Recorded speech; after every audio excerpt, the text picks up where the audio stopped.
extremely excited to be here, extremely excited to be part of Wisconsin, and I've known Brett for a number of years and have always kept in touch with that glimmer of hope that maybe I'll get to be a Badger one day.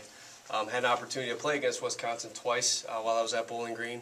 One time we scared the mess out of them, and I think that really helped me this far down the road get a job here at a great place. Your guys, how would you describe what you're looking for? Well, number one, we're going to block.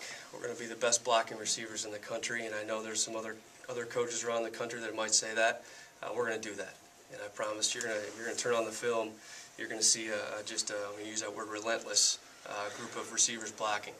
And the reason I believe in that is because it opens up the pass game for those kids later down the stretch. You think last year in the pro style offense is going to help you for what you face here? Yeah, absolutely. Everything happens for a reason, and I believe that. And gosh dang it, last year, when Coach Meyer decided to resign the second time, it was one of those things where, okay, now what?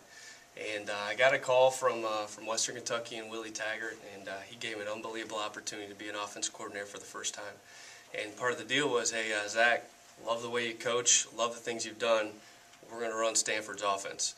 And I said, oh, I've never done that, Coach. He goes, you're a great coach, you'll learn quick. And I did. And I tell you what, it opened my eyes to a lot of different things. And a year down the road, I think it helped me get this job, because now I can come in and I understand it's a lot easier to go from that to this now that I've done it and called it. One of the things I was looking for, the wide receiver position, because I think we got some good young players, and I think Abby can be special. I want to get a great teacher, someone that's going to be aggressive with the kids, really try to get the most out of them. Everybody knows how I coach and the kind of guys I've coached and kind of guys I like.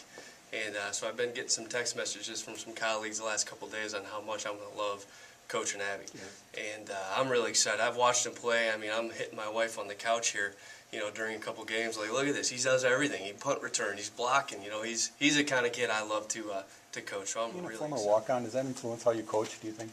Absolutely. I got a Napoleon complex, I'll tell you right now.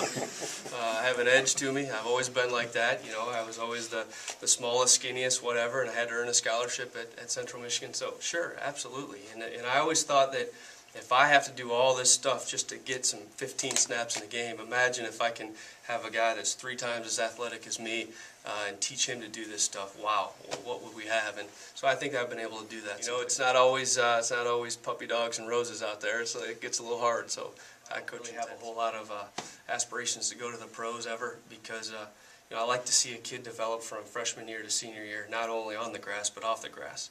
And that's important, and me and my family get very involved in our players on and off the field. And I think at the end of the day, they're going to play harder for us. You must have an understanding wife.